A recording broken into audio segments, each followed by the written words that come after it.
Hey sports fans, this is Straight from the Basement with OMMY. I'm a sports fan who always said, if I never played a sport professionally, then I want to talk about it. I'm born and raised in New York City. Played organized basketball for several well-known teams in the mid-'70s and the early '80s, such as the legendary Home Cold Rucker Tournament, Melbank, Stone Gym and Riverside Church, LaGuardia House, and my all-time favorite, Each One Teach One. Having sports in my life at an early age always kept me out of trouble. If I wasn't playing basketball, I was either playing football or baseball. Hey sports fans, this is Straight from the Basement with OMMY, where my opinions, views, and facts will cover the hottest, the latest, and the past sports events. Welcome once again. I want to continue to thank everyone who has liked and subscribed to my podcast. And if this is the first time you're viewing it, please do the same. Now, as always, before I even get into today's topic, I got one hot topic for this show. We talking about Kyrie Irving wants the Mavs to go and get LeBron James. Now, when I read this headline, people, listen, I said to myself, these two are definitely hooking up this season coming up. But it will not be in Dallas. It will not be in Dallas. Listen, LeBron James, I cannot see him packing up 5 years of his foundation, moving his family from Los Angeles to Dallas. I can't see that. Can't see that. Plus, he got to play daddy role. You got Bronny, who's starting USC as a freshman. And you know, daddy want to see just about every game. And it's not going to happen if he was to make that move to Dallas. Now, Kyrie Irving, on the other hand, he just got to Dallas. So there's no foundation for him and his family. So trust me, I believe this is going to happen this summer.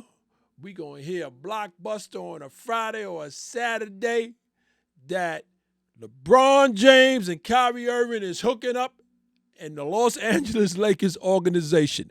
I believe it's going to go down either by sign and trade, how it's going to go down, it's going to go down. So I want to move on to today's topic because I got a long show today. We're talking about the top 10 power forwards of all time. I must say it again because it brings a smile to my face. The top 10 power forwards of all time. Now, I've been holding on to this show since last year, and I thought it was the right time to bring it out right now because I got a question, and my question is, what career paths should some of the backup centers take this off season? I'm going to read the question again. What career paths should some of the backup centers take this off season? And I'm going to explain that later on in the show. Listen, the power forward position has been the new center and the backup center for at least the last 10 years. We all know the power forward position is that position. It's the first line of defense. Yes, there's a center, and he's the backup. But for most offensive players, if you want to get to that rim, you got to get through the power forward. Then the center will help out from time to time if he can. But the power forward is the one who takes all the banging. He takes all the brunt. He takes it all. Real power forwards knew, and the ones in the present, they knew that their bodies had to be right because they weren't going to give it and they're going to receive it. So their bodies had to be tight and they had to be right. So I want to take you guys on a powerful journey when the power forward position was just dominant. Listen, here are the top 10 power forwards of all time from this media outlet. As always, I do not name the outlet. I just don't name them. But I want to count down. We on the countdown. All right? We talking about nickname CP4. CP4. You guys know who I'm talking about. I'm talking about Chris Bosh. Big lefty. Chris Bosh. Listen, the two-time NBA champion. 11-time NBA All-Star appearance. In the 2021, Bosh was elected the Basketball Hall of Fame. Listen, this dude is not remembered that much with Toronto Raptors. Everybody remembers him when he got down with Dwayne Wade and then LeBron came in. That's all we talk about. But when he was with the Toronto Raptors, this dude was doing the damn thing. Big lefty was no joke. I loved his game. You know what I'm saying? He wasn't flashy. You know what I'm saying? He was hitting them boards. He was blocking them shots. He was doing what a power forward is supposed to do. No joke. He held that position well, and I always gave him respect for that. What I'm going to count down now to number 9. Number 9. Listen, this is before my time. Not really, but before my time. But you Knicks fans, he was one of the best. We're talking about the Big D. We're talking about Big Dave the Busher. Listen, I saw a lot of highlights with the Busher. Listen, he played it rough. He was no joke. No joke. We talking about the 2-time NBA champion, 8-time NBA All-Star appearances, 6-time NBA All-Defensive First Team. Yes, he's a member of the anniversary team, the 50th and the 75th, and you know he's a Hall of Famer. Listen, Dave the Busher was a name that was a household name here in New York City. No joke. But I want to move on to number 8. Number 8, nicknamed Tommy Gunn. Nicknamed Tommy Gunn, played for them Boston Celtics. We talking about Tommy Heinsohn. Tommy Heinsohn was no joke. Yes, before my time.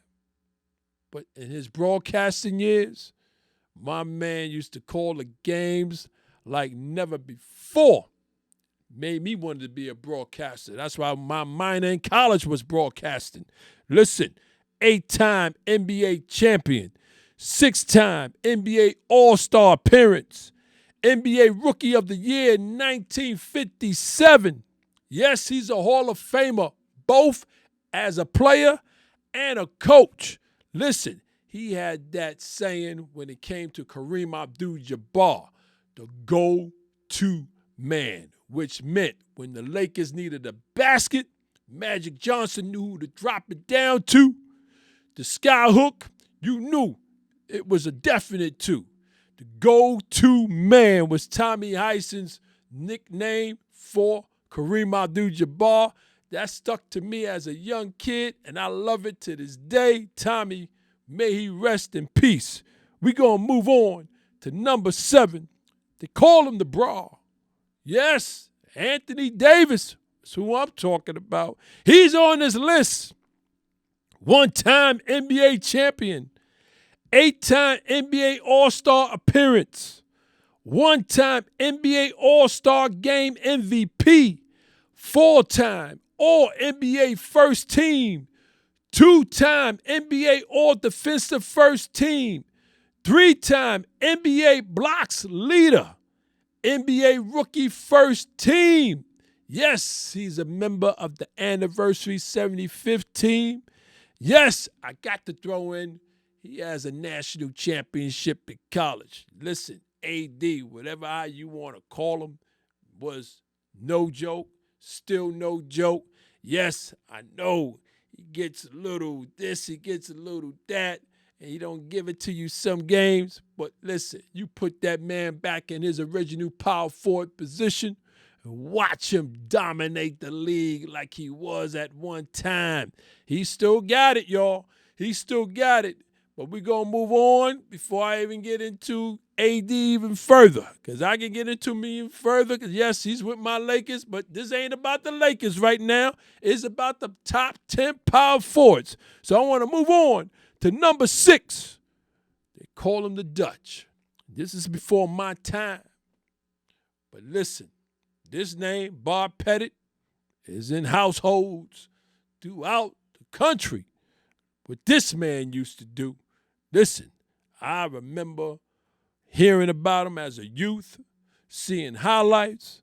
Bob Pettit, we talking about the one-time NBA champion, a 2-time NBA most valuable player, 11-time NBA All-Star appearance, 4-time NBA All-Star Game MVP, 10-time All-NBA First Team, NBA Rookie of the Year, 2-time NBA scoring champion, 1-time NBA rebounding leader.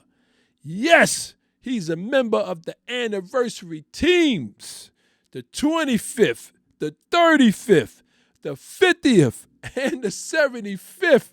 Listen, this man was doing a damn thing, and you know he's a Hall of Famer. Listen, Detroit Pistons, Bob Pettit. Listen, before my time, but this man, he held that position like it's supposed to be held. And I want to move on to number 5. Gotta take a breather.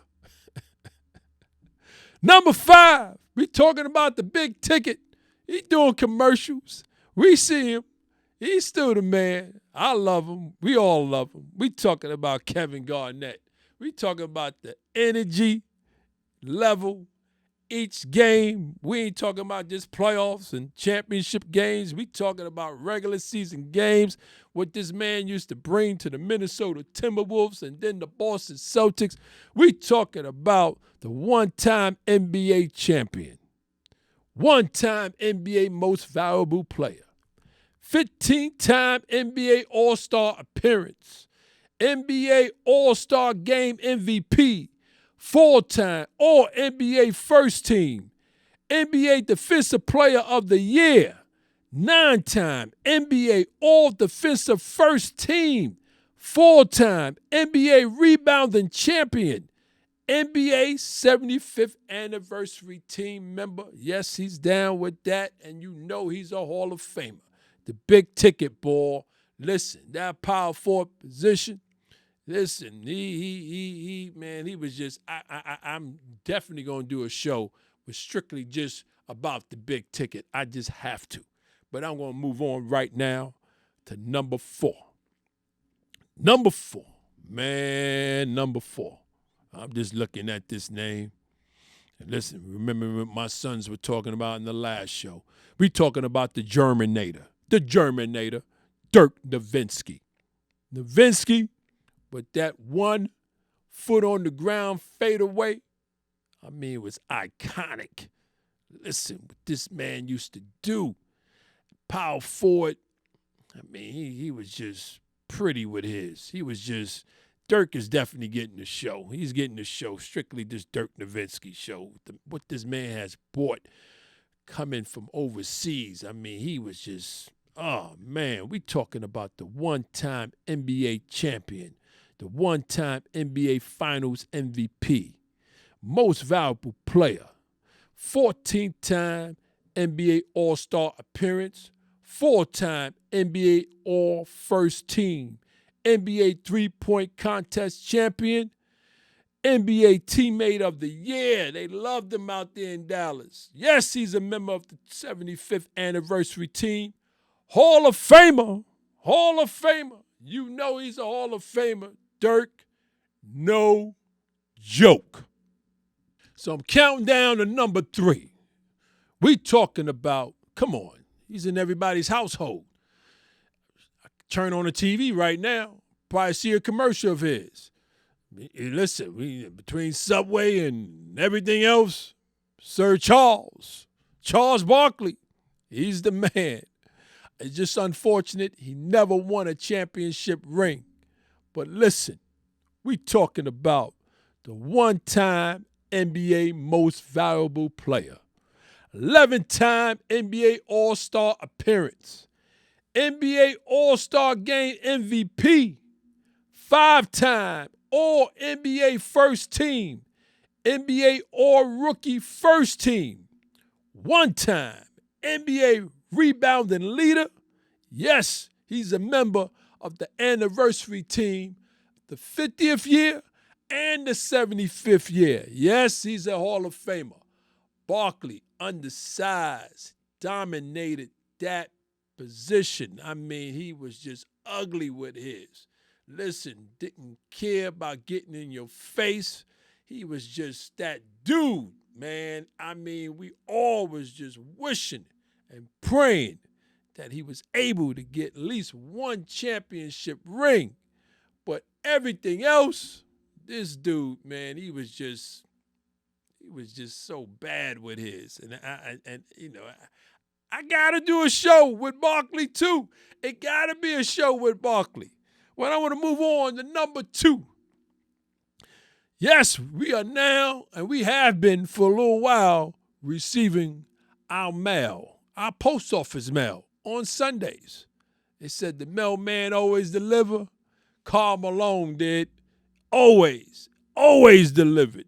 Listen, the 2-time NBA Most Valuable Player, the 14-time NBA All-Star appearances, 2-time NBA All-Star Game MVP, 11-time All-NBA First Team, 3-time NBA All-Defensive First Team, NBA All-Rookie First Team. Yes, he's a member of the anniversary team, the 50th and the 75th year. And you know he's a Hall of Famer. Listen, Karl Malone, what we talking about here? We're talking about the mighty pythons on his arm, the way his body, his physique. He was going to get it if you was trying to stop him. Listen, most players that was playing against him, I mean, after the game, they were hurting. I mean, really hurting. Some couldn't even play the next game. He gave you the business. It's just unfortunate he never got a championship ring. But the mailman delivered regular season, playoffs, and championship. Listen, he delivered. He was just that dude, man. And I want to move on to number 1. Number 1. Listen, as my son said in the previous show, he got to be in the GOATness talk in that 1, 2, and 3. The big fundamental. We talking about Tim Duncan. Listen, man, listen. We talking a 5-time NBA champion, a 3-time NBA Finals MVP, 2 times NBA Most Valuable Player, 15-time NBA All-Star appearances, NBA All-Star Game co-MVP, 10-time All-NBA First Team, 8-time NBA All-Defensive First Team, NBA Rookie of the Year, NBA All-Rookie First Team, NBA Teammate of the Year. They loved him in San Antonio. Yes, a member of the Hall of Fame. Yes, listen, he's down with that anniversary team too. Listen, let me tell you something. Tim Duncan, when you needed a basket, playoff time, championship time, listen, he was like Jabbar on that go-to. And you just give it to him, he's going to get you that too. Tim Duncan, I mean, he was just phenomenal with his. Yes, he started his career with David Robinson, but then when Robinson retired, I mean, Duncan took it over, and he took it to another level where, I mean, using the backboard as to get 2 points. I mean, he had that jump shot off the glass, which most players couldn't even perfect to this day. He had it down pat. Timmy was no joke. So for this topic, I want to introduce my former guests to you. I have Jay Ice from Brooklyn, New York. Yeah, and I got my man Jazz from Wyandanch, Long Island. And we going to smooth it out with Cosby from Roselle, New Jersey. How's everyone doing? Everything's good. Everything's good. Peace. Everything's good. All right, fellas. Cool, cool, cool. Thank y'all. Thank y'all. I want to thank y'all. Appreciate y'all for hanging out with me on my virtual basement space. I appreciate y'all so much. So listen, this show may be the last show for a little minute when it comes to the NBA, because we already know I don't think it's gonna be another it ain't gonna be no game 6. I just don't think it's gonna be a game 6. So this may be NBA on the backseat for a little minute, but we gonna see come tomorrow if Miami can push a game 6. So I need you guys to really give me the meat and potatoes for this topic, because as I was putting this together, man, I was going down memory lane. And I says, damn. And then Ice, when I text him, he started hitting me with names. I said, damn, George McGinnis. I ain't hear that name in a long time. So I'm just going and going and going. So I said, man, listen, let's get it on. So I got 5 questions for each and every one of y'all. And Jazz, I'm going to start off with you. Question number 1. Do you agree or disagree with this order that this top 10 is in? Please explain. I agree with the top 5. I can work with the top 5, but for 6, I had to bump Bob Pettit down. You know, he's a legend, of course, we know that. But I had to throw Giannis up in there in number 6, because Giannis is like, yo, he's a beast, yo. When you really talk about power forwards, that man got power beyond belief, you know. And I rounded it off with, I kicked the rest of those cats on the bottom of that list. I kicked them off, Ami. So hold up, let me get this straight before you even say another word. 1 through 5, you good with? I'm good with 1 through 5. 5 through 6, you got issues with?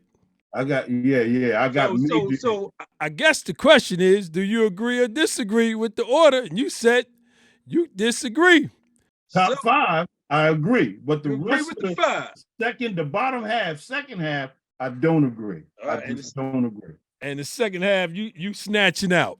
I'm snatching them out. All right. Well, my question number 2 is what I really want you to fill those 5, those 6 through 10. So I want to hear your 6 through 10, please, on my next question. Same question, J Ice. Do you agree or disagree with this order this top 10 is in? Please explain.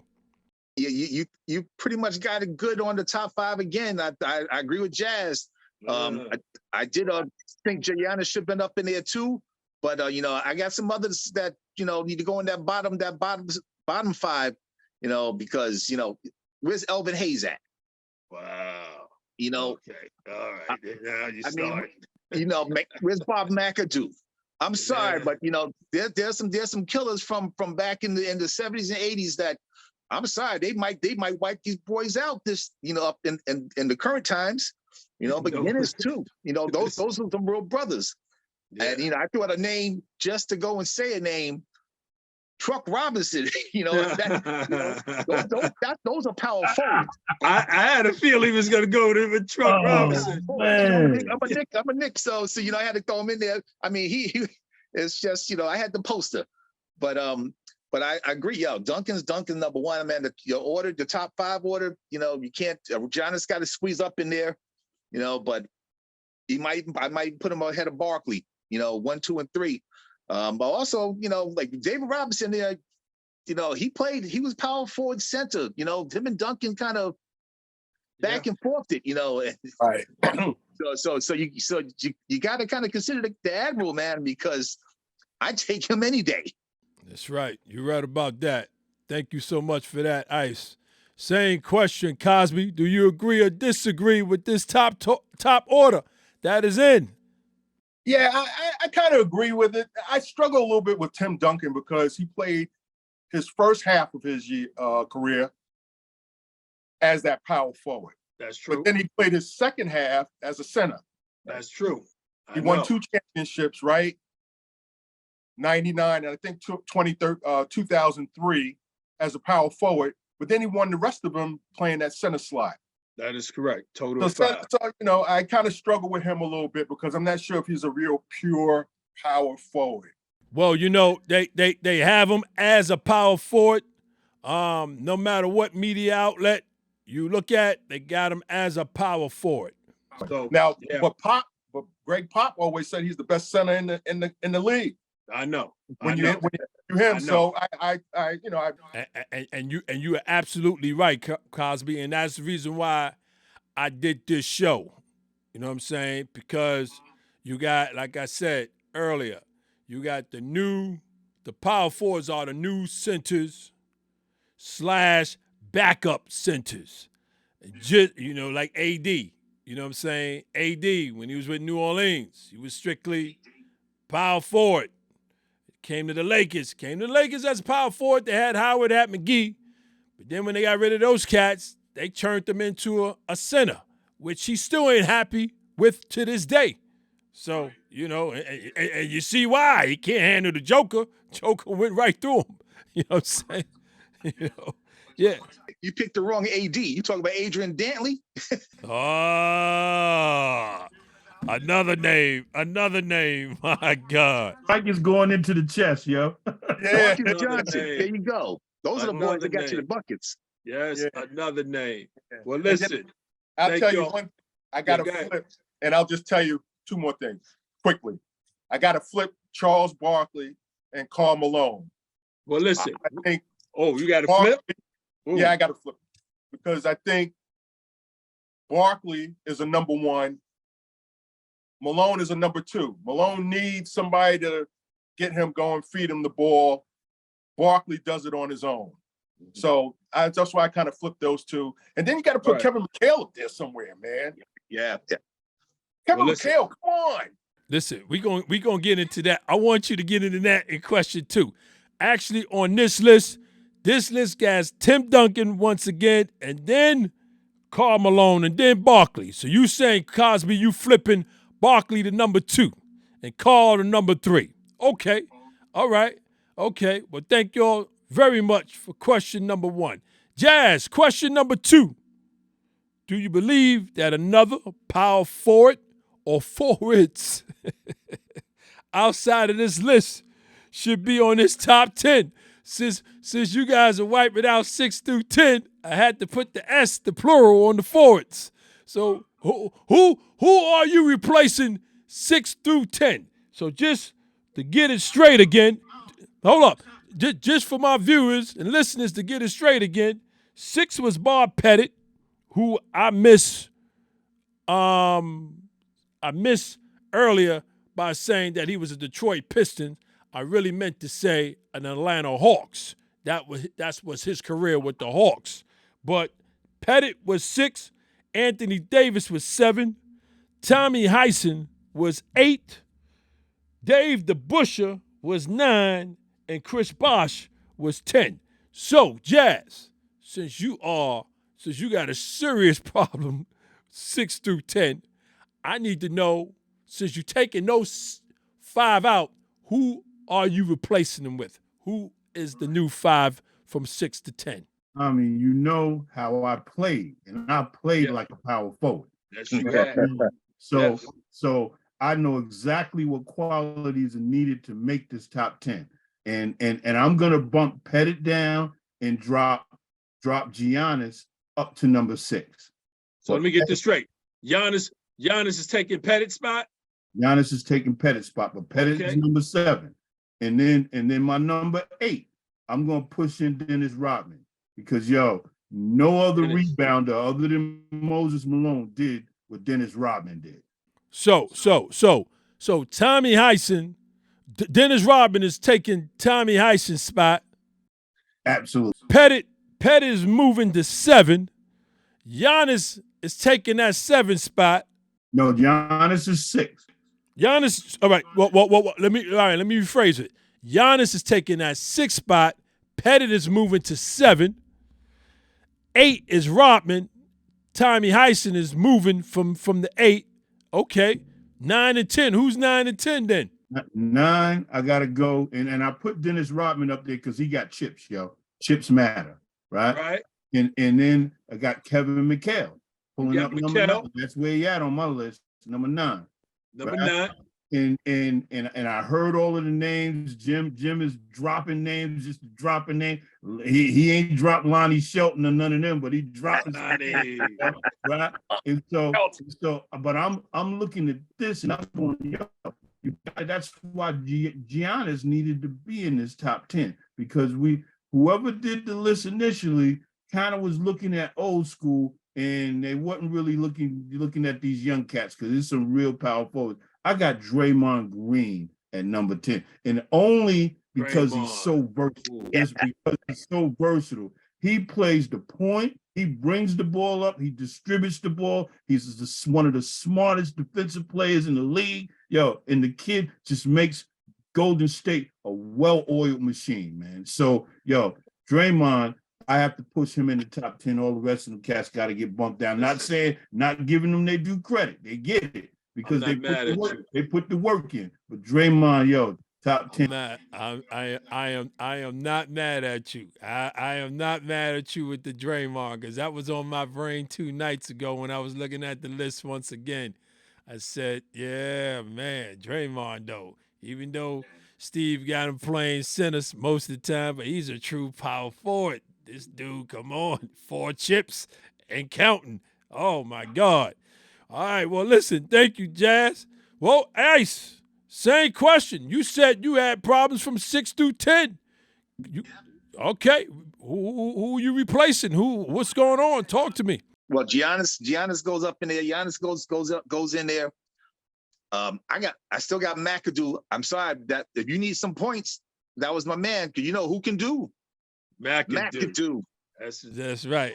So we got Giannis at 6, McAdoo at 7. No, I got put Elvin Hayes before McAdoo. So let me get it straight. Giannis at 6, Elvin Hayes at 7, the big E. McAdoo at 8, Rodman at 9. And I tell you, this is a limb. Derek Coleman. Oh, Derek Coleman. I didn't see that coming. I didn't even see. Yo, I held him off the original list. You can tell Jim is a New York fan all through it, right? You can tell that, right? Syracuse in New York. There you go. Now Coleman was a beast. He played with an attitude, lefty, but if he stayed healthy, oh man, if he stayed healthy, but he had them bad legs. And his twin Terry Cummins. Yeah, I like that thought process. But if they were power forwards that got you those points inside the lane, you know, and got you the rebounds and held it down in there the way that they should have. Physical. So Derek Coleman is 10. Okay. But if I can say this real quick, I mean, if you're gonna talk about Derek Coleman, you gotta talk about Rasheed Wallace as a power forward. Oh, Ben Wallace. Oh, Ben Wallace. Well, Ben plays center. But he's a true power forward, though. Yes. Wow. Man, I didn't even think about Rasheed. I'll be honest with you. Rasheed wasn't even on my brain.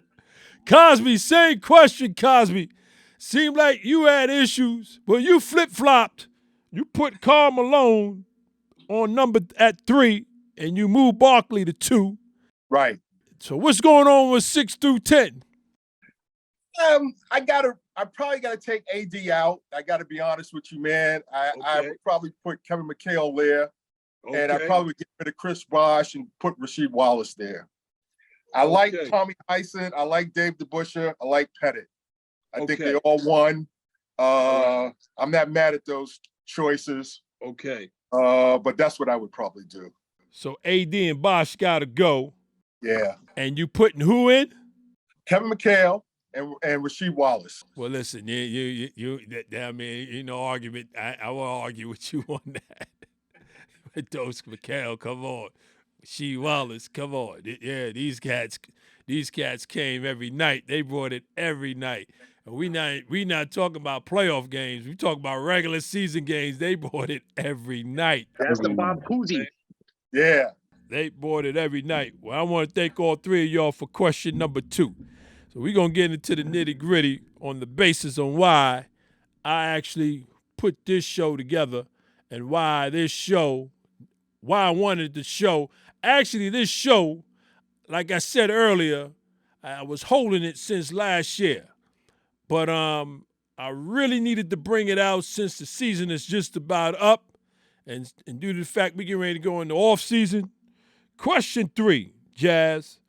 Power forwards are the new backup centers in today's game.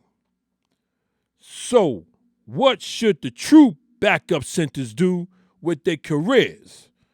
Question 1 is just practice and sit on the bench during game time, or 2, just sit and wait for the garbage minutes, or 3, go overseas and continue with their careers. And before you even answer that, Jazz, I said it in shows prior, we got all these backup centers. You got Brian Thomas, who was with us. Thomas Bryant, who was with the Lakers earlier, who's now a backup center for the Joker, right? You got Joe Embiid, right? Once he sits on the bench, right? You got the backup centers. You got all these backup centers. I'm not talking about the starting centers. I'm talking about the backup centers, right? Like you guys, I watch college basketball. Heavy. March Madness heavy. You know what I'm saying? And I've been for the last 3-4 years, I'm looking for certain centers that was doing the damn thing in the national and the NCAA, but I don't see them on the court. But they playing for an NBA team, but just sitting on the bench. And then when that starting center needs a rest, they don't come in. The power forward comes in, and he then becomes the backup center. So this is the reason why I had to ask this question, because I'm saying to myself, but what's going on with these backup centers? You got every team, if you go from team to team, they got decent centers that was doing the damn thing in college, but they're not getting no light. They're not getting no run when the starting center sits out.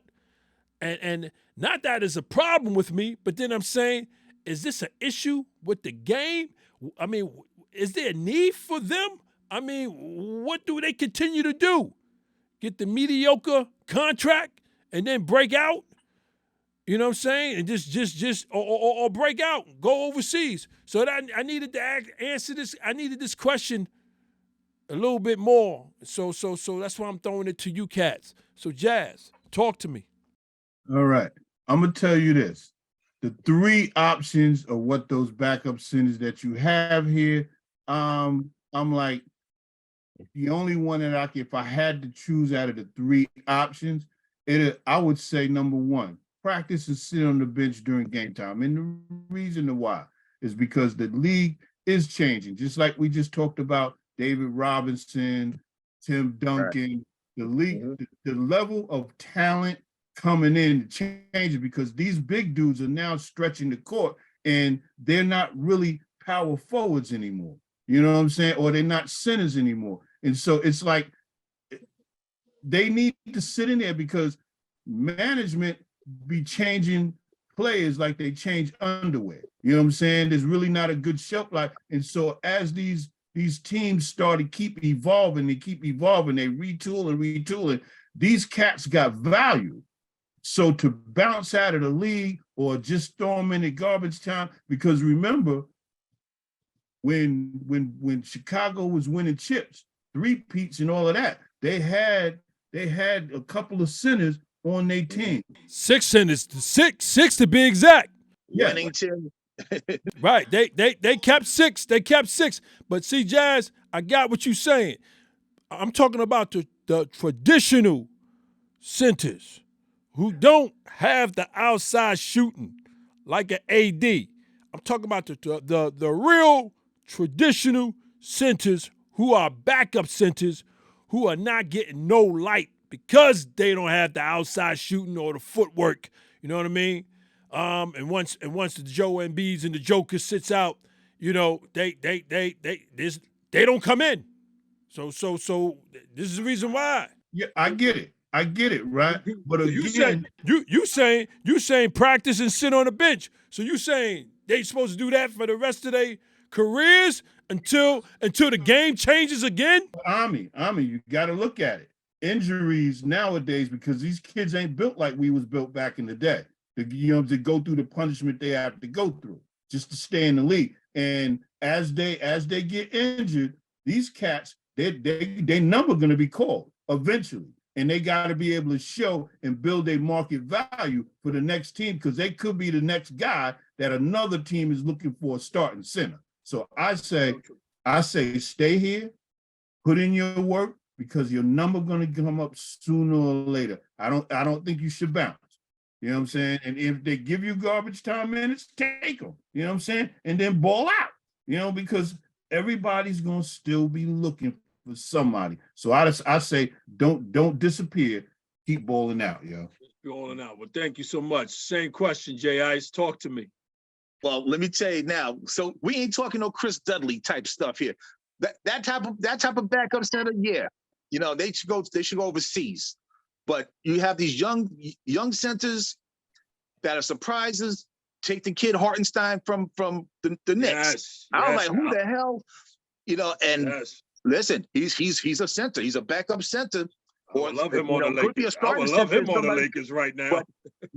But the thing is, these backup centers, they're out there, they're running, they're going into the lane, they're playing the center role. They're not Artis Gilmore when they come in, but they're coming in versatile, skilled around the hoop, can play the team game.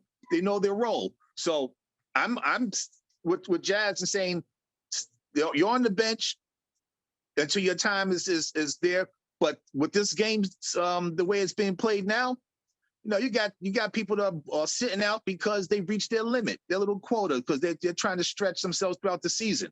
They're not 82 gamers. They're taking their breaks. The ADs of the world. They ain't built like that. They ain't built like that. So there is a need for the backup center, and to fulfill it. And like the young kid that just came out from was it Kentucky? Monster. He's a monster and stuff. That he's Chikwe or something like that. But Chikwe, right? Chikwe. He's a monster, but he's a center. That's it. He ain't hitting no threes. And I'd love to have him coming off the bench. If he wants to come off the bench, I'm giving my starter a lot more rest because I know I got that guy there. And just take again with the Knicks, with the kid Robinson, we saw that, all right, he's going to be prone to be out the game because of foul trouble, because that's what happens. Big centers come with foul trouble, and how do you play them? And you got to have that reliable other center. If you're lucky, you have that center power forward like Giannis that you can just move him over, and stuff that, and you go to a different type of lineup. But there is room for the traditional center as a backup. I think, and most of these backup centers do come with some other attribute. They either have some kind of shot, the Lopez brothers, they come with the shot, and stuff. So it's there, no need for them to go overseas. You go overseas when you feel you can't make it, right? Otherwise, you stake your claim on that bench, because in practice, that's when you're showing the coach, yeah, when he gets 3 fouls, you know what to do. I'm right here. Yeah. Well, Ice, you said a mouthful. Same question, Cosby. I'm gonna let you get in right now. Same question, Cosby. I wanted to say something, but I'm gonna hold off. Okay. I agree with both. Stick with number one. Plumlee is a prime example of number one. That's my dookie. Yeah, he's made a career off of it. The game is changing now. People tried to follow that Golden State Warrior formula, go small and go hard. But now Jokic and Aaron Gordon has destroyed that game plan. You see what Eric Gordon is doing? Playing that power game. Mm-hmm. Miami has no answer for it. Now you have a lot of the teams that followed that Golden State Warrior formula, but the Joker and Eric Gordon is killing that. So now teams going to have to retool. You got like I mean, look at the Phoenix Suns. They have nobody in the. If they had somebody there, for crying out loud, they would be more competitive. I'll say another thing. Miami. If Miami had like a Plumlee or something like that, they could move Bam to the power. Yes, because he's undersized. He's undersized. Yes. So trust me when I tell you, the formula of the game has changed. And it's changed because Denver's going to win Monday. And people are going to start beefing up in that center position. So they're going to get their shine. Yeah. Hey, you know what, Mike? You just made me happy. Cosby, you just made me happy because I didn't think about that. I really didn't think about that, what's going on in these NBA finals.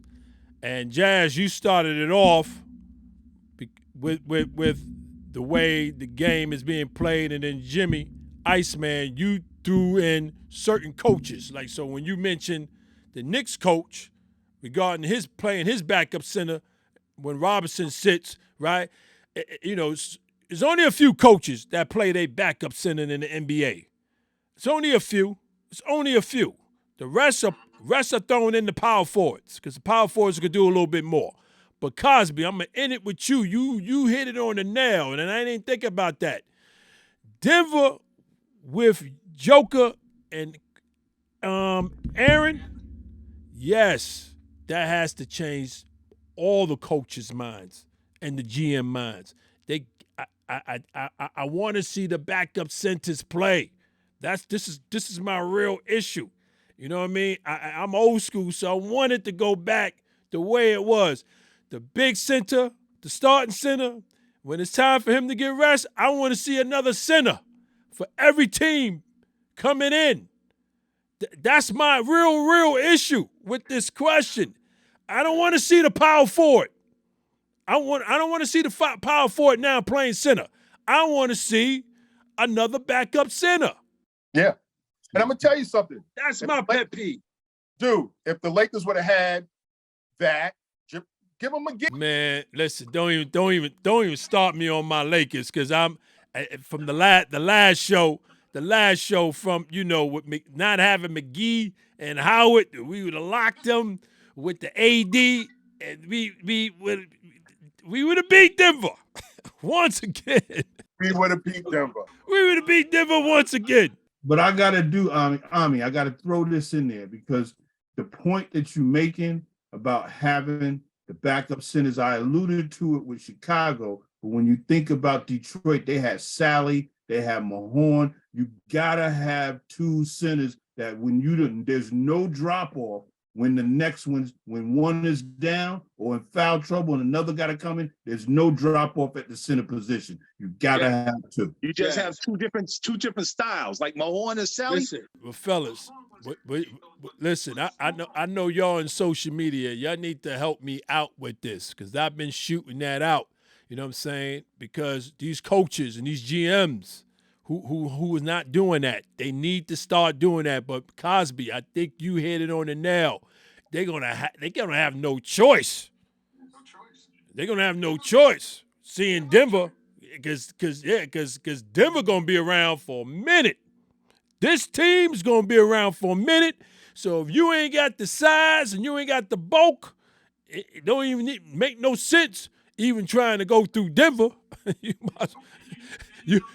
might as well just do what Mike Cuban did. Say, hey, we ain't going into the playoffs. You want to know the other thing? Everybody gonna want to play in Denver now because the Joker is there, and they got Gordon, and they got the formula that's working. Yo, these young cats gonna want to go to Denver. But listen, I don't even see that happening. I see Malone and them. They gonna keep this team intact. And ain't nothing touching that. Ain't no head cases coming into that. I'm only talking additions wanting to come and play to make that team better. That's all I'm talking about. Okay, I got you. Well, thank y'all for question number 3. Coming out the West. Yeah. Well, listen, I want to move on to question number 4. Thank y'all for your responses with question number 3. Question number 4. This question is not related to this topic. And I asked this question before, and I think I'm going to continue to be asking this question throughout the summer into next year. Until Since Michael Jordan is considered the GOAT, what accomplishments would it take for another player to take over the GOATness? Please explain, Jazz. Again, I gotta explain because I asked this question in a few shows. My last show, the show before that, and I'm going to keep asking this question because I need people's opinion. The reason why I asked this question is because in the NFL, Joe Montana, you guys know who that is, right? All-time great, the 49ers quarterback. He was considered the GOAT. He was the GOAT. It was hands down. Nobody argued about that. He was the GOAT. Then, here we go. Tom Brady comes in. He didn't start off as the GOAT, but we know his resume. He took over the GOATness, and he's considered the GOAT in NFL, right? And Tom Brady's been holding that title for a while. No one has a complaint about that title. Tom Brady is the GOAT no matter what former NFL player or current you ask. It's Tom Brady. So that had me thinking. I said, well, Michael Jordan been holding down the GOATness since the 90s. Here we are in 2023. He is still holding it down. So what would it take another player to take over the GOATness? So I gave you guys career highlights and awards I sent to y'all regarding Michael Jordan. I hope y'all took a look. We got Michael at 6 NBA championships. We got Michael as 6-time NBA Finals MVP, 5-time most valuable player, 14-time NBA All-Star appearances, 3-time NBA All-Star Game MVP, right? 10 times he was on the first teams. Come on, 9 times first team defensive, okay? The list goes on and on. We already know it goes on and on. So the question that I'm going to continue to ask, what does it take for another player to take over this GOATness? Jazz, talk to me. If you don't know, you don't know. I got to ask the question. I think I know. I think I know, but it's got a couple of layers to it. I'm going to try and make it quick, fellas. When you look at revolutionizing the game, stats can be built. LeBron showed us that. You can play and you can put numbers up and you can knock Kareem, because I consider Kareem to be the GOAT before Michael Jordan. That's true. And so he done eclipsed Kareem, but I still can't call him the GOAT because it's not just about stats for me. That's the first layer. Second layer, you got to look at how they revolutionized the NBA, the game of basketball. You got you can talk about Kareem with the skyhook, scoring center, put up all of them numbers over his career. And then you talk about Bird and Magic coming in, saving the NBA. You know what I'm saying? And then you talk about Michael Jordan making this an international game. You know what I'm saying? He just going ballistic and they loving him over in other countries. So it's got to be a player that's going to revolutionize the game. And the only player right now, and it ain't LeBron. He plays bully ball, and I'm feeling it. You know what I'm saying? But the person that revolutionized the game, give him some more years, and he stays healthy, and he continues to drop them and put numbers up. Curry. He revolutionized the game because nobody has shot threes the way it is. He'll shoot a three from the other half of the court, and he'll make that shit at will.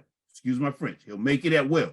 But they have to be a player that revolutionizes the game of basketball. All of those people before Michael, they revolutionized the game. They did something for the game.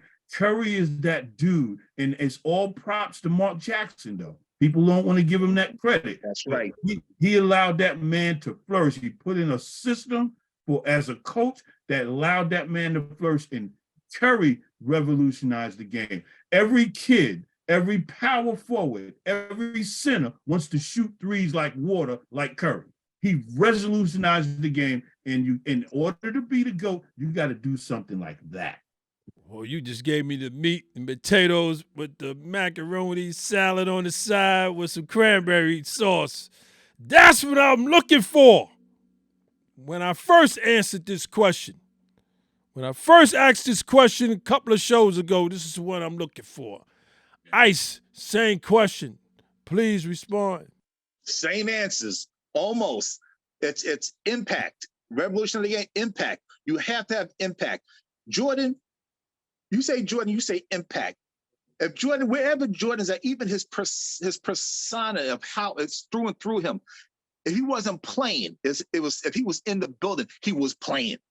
You know, he could be up 3 rows in the stands. He was still playing to everybody on that team. They played because he was there. They played because he wasn't there. You know, that's the type of impact that you have. You know, and then competitiveness. Nobody.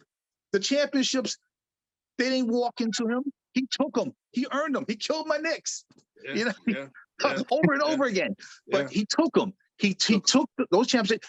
He didn't go in and say, "Yo, this is an easy cakewalk." He said, "Nah. If it was a cakewalk, then we got to take their hearts." You know, that's what they have to have. Curry has that, because Curry hit him with the daggers all the time. You know, and that's it. Iverson had a flash. But he's a flash in the pan. He didn't have the same impact like Curry. Curry, you know, took it to the next level. And then I would say that, you know, it has to be, besides the competitiveness, you have to bring everybody else with you. You know, you have to impact. You have to weigh on other players, bring them in there, and they perform with you, because of you, and you help them. Because Jordan made Pippen what Pippen was. Pippen was nice, but Jordan made Pippen, and Jordan wouldn't have been half of what it was without Pippen. You know, so he got his Robin. You know, like that. He got his Robin. Say, "Yo, you with me, man? We're gonna roll. We're gonna do this." yeah. And that's what you have to. And Curry. You know, just to follow up on him from what Jazz brought up. You know, Curry made everybody else better. He had his Batman in the Splash Brothers, and then anybody else who was lucky enough to be on that team. I mean, you could take, like, if he had a Steve Kerr playing in the backcourt, he's hitting him. That boy is now like going to be a 20-point scorer, because Curry's going to hit him. Curry's going to drop his 30 and then get you 20. That's bringing people along and making you better. Yeah. You know, getting you. You know, if you're slow down court, he knows you slow down court, but he knows you're slow down court. So when he's driving into the hole, he knows that you're pulling up around by the foul line right about now. Zap, back to you, and now you got the center, you know, hitting that little short jump shot. Well, Ice, listen, Ice, you just threw the fried chicken in this, you know what I mean, with the meal. You just threw the fried chicken with the meal. Same question, Cosby. Give it to me, man. Give it to me. Yeah, I agree with both of the brothers, Jazz and Jay Ice. I'll just put a little twist to it, because I still say Bill Russell is the GOAT. I think you've been saying that for a minute. Yeah, Bill Russell is the GOAT. In my opinion, you got to win 12 championships. But I digress. I think Jordan came at the right time when the commercial boom happened. Yes. And took advantage of it. He got that deal with Nike. I don't see anybody eclipsing Jordan just because of his commercial power that he has. And deal with that off the court, as well as trying to match him on the court. It's just, I think it's impossible, personally. But I do believe if you take away his commercial prowess, Curry is there. I think Curry is that dude. Even though he's a silent assassin, so to speak, but I tell you, man, he won a championship without Kevin Durant, allowed Kevin Durant be that number one guy, won a championship with Kevin Durant. As soon as Kevin Durant left, he won another championship after Kevin Durant left. That's a bad brother. Absolutely. Yeah. over. Yeah. And Curry. Tom, God bless the dead, but we leaving out Kobe. If Kobe, you give Kobe another 7-8 years and stuff because he was the second He was on coming. the way. He was on his way. Yeah, he he was the second coming because Yeah. he did everything that I spoke about. Well, I'm glad you mentioned that. God may he rest in peace. I'm glad you mentioned that, Ice, because Mark Jackson, right? ESPN said it prior to the pandemic, if I'm not mistaken, live. I think it was a Saturday night game, and I never forget that. He took a little heat, but they backed off. He said Kobe Bryant is the GOAT. Hmm. And I said, wow. He said that on national TV for everybody to hear. And he broke it down and explained why. And I didn't fight him because, I knew, and like you guys been saying, the impact, right? Yeah, Kobe won his first 3 with Shaq. But when you break it down, Shaq, and Shaq admitted that, listen, if I would have kept myself healthy, if I would have been anal the same way Kobe was anal during the off seasons, you talking 7-8 championships. Yeah. Probably. Yeah. No, The behind the back slam said it all. The No impact, doubt. the Right. impact plays. Right. And then Kobe had to go through it his period, whereas he had to build his team, and he won back-to-backs. So yeah, you got to put Kobe right there. He's like right there. And Cosby, you're 100% right, but that's the knock on Kobe because Yeah. the game was so similar to Mike's. Everybody thought he was trying to reinvent Mike. You know what I'm saying? But yeah. Other than that, Kobe should be in the conversation. Bill Russell definitely was in the conversation, but Mike knocked Bill Russell off the mantle. He did. Mike did for all the reasons, Cosby, that you mentioned. But I'm just thinking the next GOAT. I'm not going backwards. The next GOAT will probably be Curry. I love and hate Give you. us another 20 years. Well, I thank y'all because I'm going to keep asking this because Cosby, I know you've been saying for the longest Russell, but it seemed like Russell did not have a problem, never had a problem that Michael Jordan was considered the GOAT, right? And you never heard any negativity because that wasn't Russell anyway, may he rest in peace, but you never heard anybody else. No, it ain't. How you gonna not put Russell, right? I guess because Russell played in the time that the league was smaller. It was only 12 teams? Well, I don't know how many teams, right? The competition was, he had to see Wilt, right? Once he finished seeing Wilt, right, it was nobody else to see, right? So he got his 11, right? 11, right? He got his 11, right? So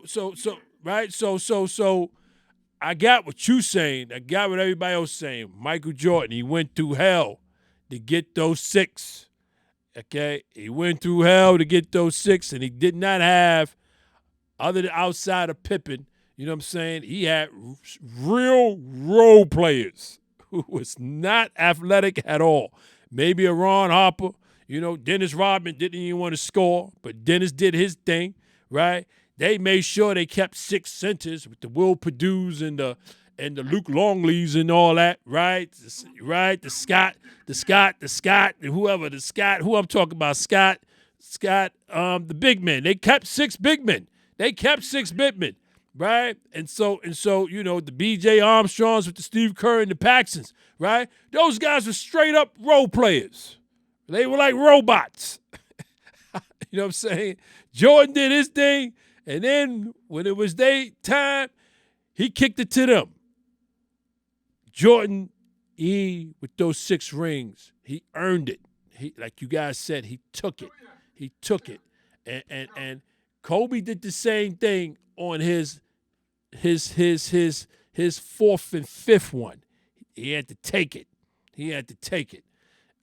Curry, yeah, he had to take it. They undersized. And that's not because of his wishes. That's because the way the GM and the coach designed the team. They kept the undersized team. Undersized team. And one block away from getting another championship. right, That was it. right. Because yeah, listen. Had they had a big man to go against my AD, you know what I'm saying? It be maybe a different story. I'm just saying. They're gonna go bigger this year. I'm telling you, everybody's going a little You bigger. right. Guys, I believe you. I believe you, Cosby. I believe you. I believe you. So I want to move on to the last question, fellas. Thank y'all for question number 4, and I'm gonna keep asking this question as I go through these shows. Question number 5. This question is not related to this topic. It's very simple. I think everybody know who's gonna be the 2023 NBA champions. I was gonna ask you. I was gonna ask you about the matchups and why. Ain't no need to even ask that. Jazz, who's winning tomorrow? Who's winning? Army, I'll be surprised Jimmy Butler and them pushing another game.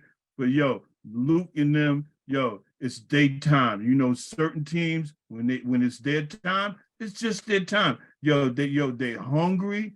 They gotta eat, and they playing for a tradition that they've had good teams, but they playing for their first chip. Yeah, I can't see them being denied. Luke is a beast, man. Unstoppable all across the board. And he got, like you was just saying about Mike have role players. Yo, this man got role players on their squad, and everybody is stepping it up. You know, Hope, all of them cats, man. Yo, they all stepping up, and I don't see it going one more. I don't see it going one more game, yo. Yeah. Likewise, Iceman. Same question. Who is it over? What?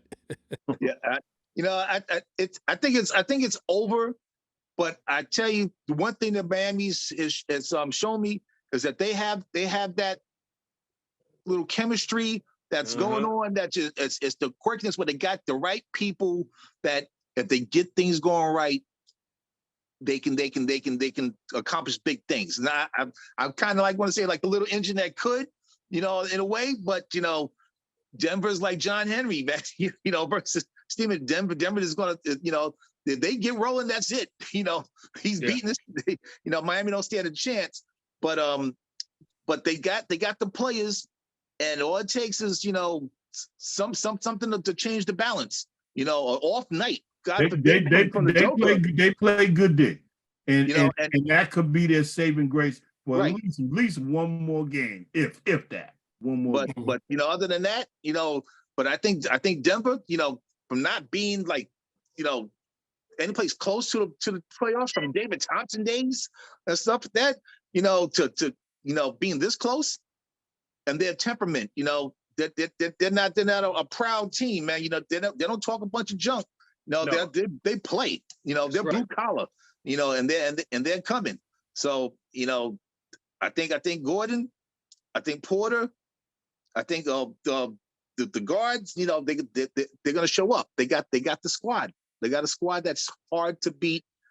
You got to have the right thing. And when you have that center, it's like the Knicks in Houston. You couldn't get around Olajuwon. That was it. Everybody else didn't make a difference. Olajuwon was like, dang. That's what Joke is. Joker does that 2-step Euro step through from the baseline. I'm like, what? Unbelievable. And then he can bank it in. He'll lay it in. Yeah. And he does it effortlessly. It's done. It's over. It's over. Same question, Cosby. Same question. I'm gonna stick with my original prediction. I think Miami's gonna win tomorrow night, but then Denver's gonna beat them in 6. Bam surprised me. I thought that Joker would destroy Bam, but Bam has been holding his own. He really surprised me. So I think the formula is going to be this. I think they're going to try to limit Gordon and Murray. They're going to try to hold those two players combined under 40. Let Joker score a little more, and I think that will get Miami the win. But then I think game over, game 6. Well, you know what? I'm glad you said that, Cosby, because I forgot that you was going that far with Miami. I had a few other people say Game 7, right? And it's just something about Miami, man. That culture, man. They gonna go back. They going back home. This ain't over tomorrow night, fellas. It ain't over. I know it ain't over tomorrow night. And yeah, Bam being the undersized center, yeah, he's holding his own. I mean, it's some plays that Joker just looks unstoppable.